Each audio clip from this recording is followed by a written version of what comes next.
Hello, this is Mr. Conley.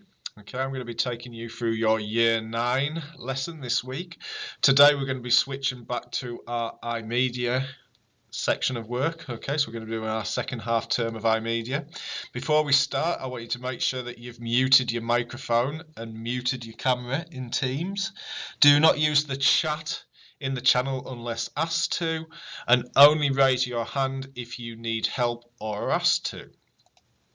Okay, so today we're going to be looking at actually putting the knowledge we learnt in the first half term into practice. So we're actually going to be planning, designing and creating a product using, well, Photoshop, or we're going to be using the online version of Photoshop, which is Photo P. Okay, so this week we're going to be looking at planning a product. Okay, so before we start, you will need to record your notes as we go through the lesson. You must upload your notes at the end of the lesson, and remember, this is my evidence that you have completed the task. If you forget to upload your work, it will appear to me that you've not attempted the task. Okay, and I will need to let your mentor know. So it's very important, so I can have a look at what you've done, that when you've finished, you upload your work to Teams. You can complete your notes on paper, and then take a photograph on your phone at the end of the lesson and then upload the photograph to Teams.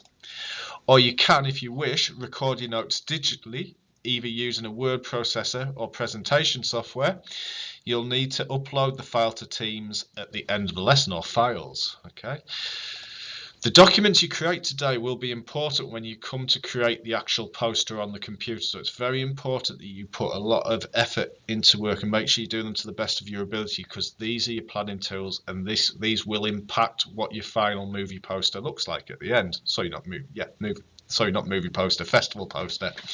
Okay, so our key objective today is to develop a house style for an advertisement poster.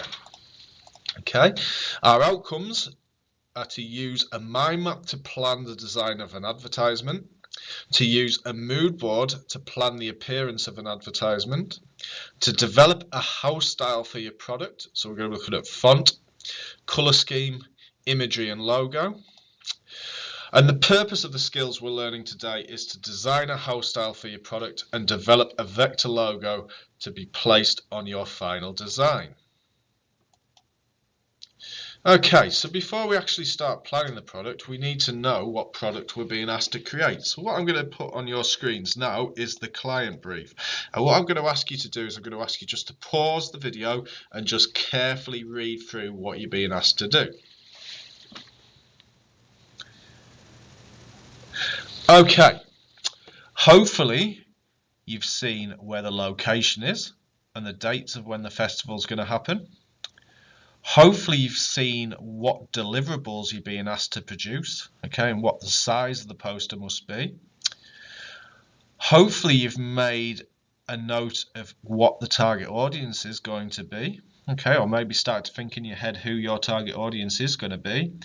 And hopefully you've noticed that you're going to have to come up with a name for the festival, and hopefully you've seen that you're being asked to create a brand for your festival, so a colour scheme, a font style, and you're going to design a logo for it. Okay, so the first thing I'm going to ask you to do is I'm going to ask you to create a mind map.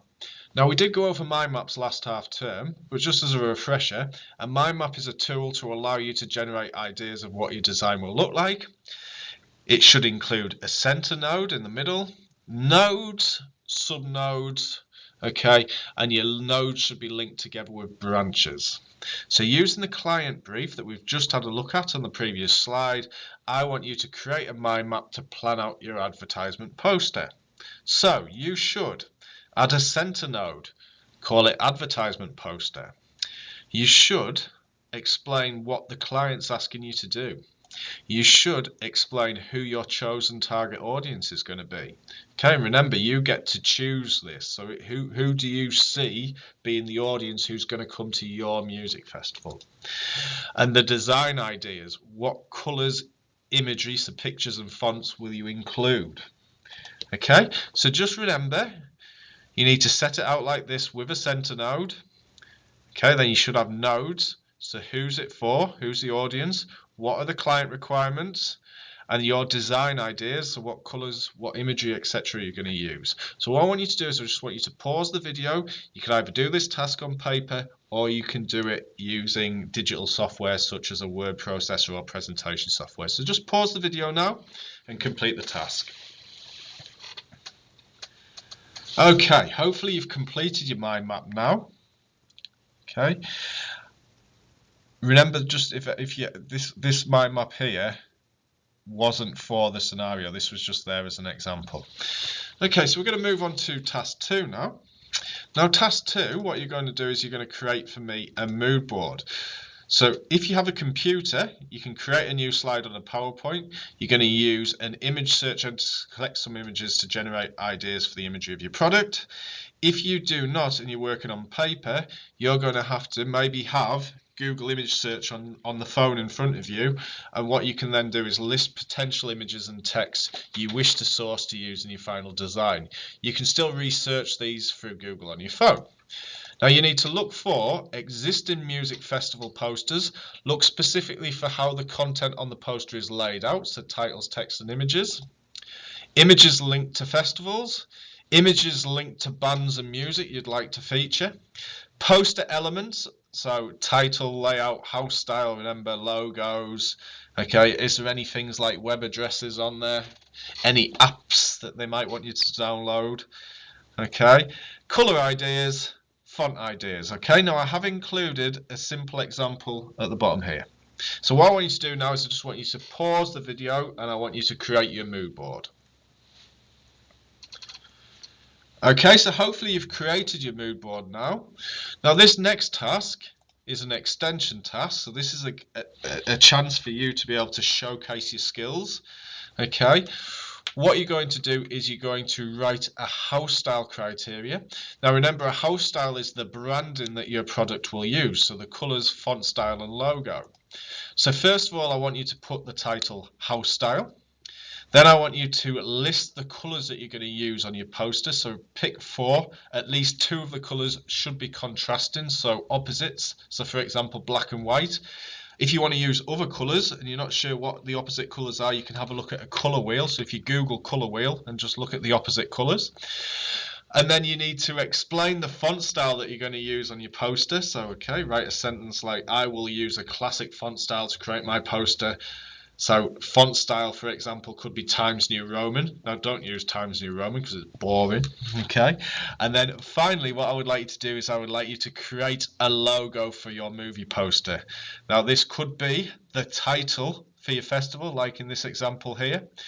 Now you can do this either on paper, you could go on and do an online version on Vector or UI Draw. If you do use these two, just remember to, at the end, to export your logo and then to upload it to Teams at the end. Okay, so pause the video and have a go at that now. Okay, now the final task that I need you to complete is I need you to upload your work to Teams. Now remember, if you've done your work on paper, I need you to take a picture of everything. Okay, you can take multiple pictures and then upload the photographs of your work to Teams. Now to do that, click on the assignment. There's a link near the bottom of the assignment which will say add files. Click add files, and then when the little pop-up comes up, you want to click the button that says from this device, and then you want to select the one that says photographs, the photographs that you've taken. Okay, if you've done it digitally, you need to then upload your digital files. Okay, so your PPTX files, your docx files, okay, to Teams, so I can have a look at them. And remember, if you don't upload them, I won't have any evidence that you've done the work that I've set you today, so please make sure that you do that. Okay, I hope you've enjoyed today's lesson and I will see you next time. Goodbye.